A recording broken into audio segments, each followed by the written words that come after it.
Right now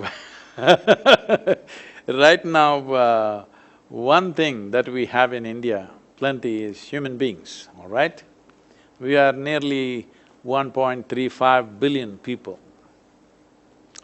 For these 1.35 billion people, we don't have the economy, the size of economy that would properly serve these human beings. Right now we are striving to build that.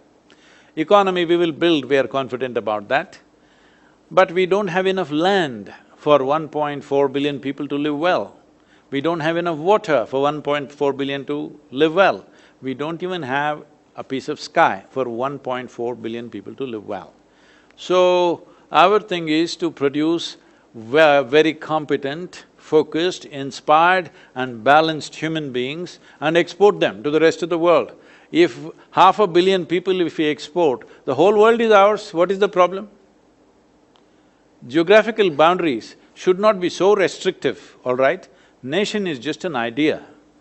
Nation is just an idea in our mind. We have love for things that we have gone through in our childhood and where we have seen and grown up. That is perfectly fine and that's wonderful because a human being is as complex and as capable and as sophisticated simply because, as I said, vivid sense of memory we have. We must celebrate that memory, we must remember that memory. Well, those people who are feeling that way, many of them have come from small villages and now they're doing very well in United States or wherever else. Well, they can take up one village and take care of it. You tell me if you want to take care of any village in southern India, we will take care of it for you if you contribute. We will see all the children in that place are educated and many more people like you are produced and I am not talking about brain drain, this drain. We have enough brains and enough bodies, we can send them around the world. This is another way of conquering the world out of our love and inclusion, not by conquest. So, they don't have to feel guilty, they just have to do well. And if they have the needed resource, they can take up something in India which will make a difference. Don't take up something else, some fanciful romantic stuff. The only thing that you need to take up is children, education and ecology, this is it. Because we have people and people, if we produce very focused, inspired and competent population, we will be a great miracle. If we fail to do that, this 1.4 billion people will be a great disaster.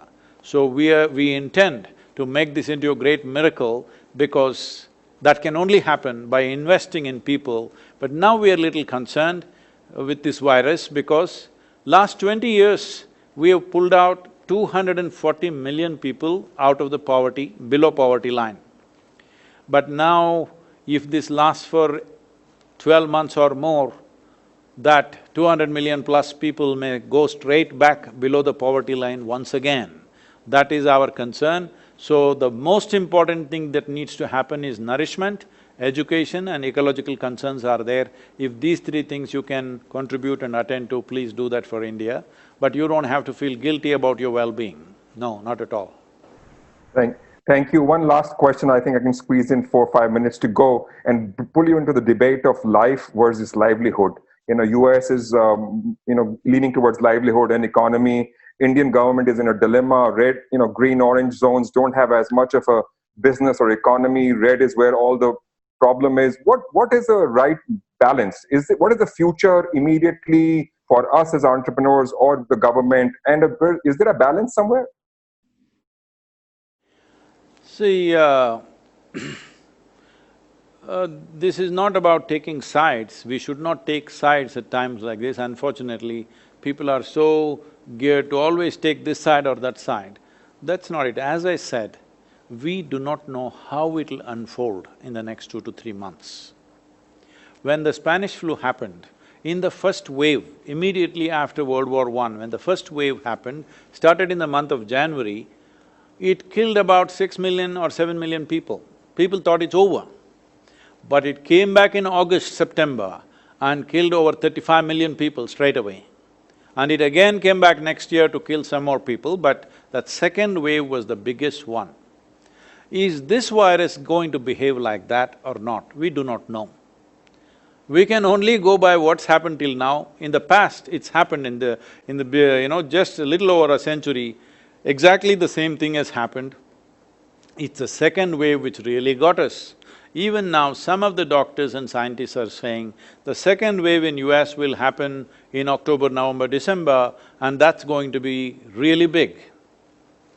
Well, if that is the thing, you step out and kill 2-3 million people or 10 million people or whatever, I don't know how many, unfortunately, that will not be good in terms of livelihood. Even if we look for livelihood, coming out and protesting in thousands together, openly defying the simple care that you need to take so that it doesn't spread, talking about, see, scientific language like herd immunity, this and that, without understanding what it is. Before herd immunity comes, if we go for herd immunity, I'm telling you, we will wipe out the geriatric population completely. We will wipe out all those people who've gone through organ transplants, cardiac patients, diabetics, all vulnerable population, largely we will remove them. Is that what you want to do in terms of livelihood? Yes, we definitely have to restart the economy, time has come. More than 6 to 8 weeks, if you close down, it'll become a major problem. But how to do it must happen in a planned way, not coming out and talking about your rights on the street. Your rights are there, but there are also responsibilities of being in a democracy, isn't it? Because when what you do is not just about your life, it's going to take somebody else's life. When doctors are being forced to make these kind of decisions, in Italy this was done, that is, suppose me and my mother get admitted into the hospital for the virus, they will give the ventilator to me and let my mother die. How will I live with that? That I took the ventilator and made her die? Or if me and my daughter get admitted for the same problem, they'll give it to my daughter, I will die. When people are being forced to make these kind of decisions, you're talking about your rights, you want a haircut. Come on.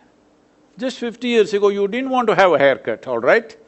Now you're saying you can't live without a haircut, barber shops you want, that is the most important thing, alcohol you want.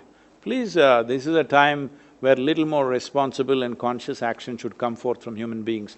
Should economy restart? 100%, there's no question about that. But how? It must happen in a systematic, disciplined way, not in a wild way.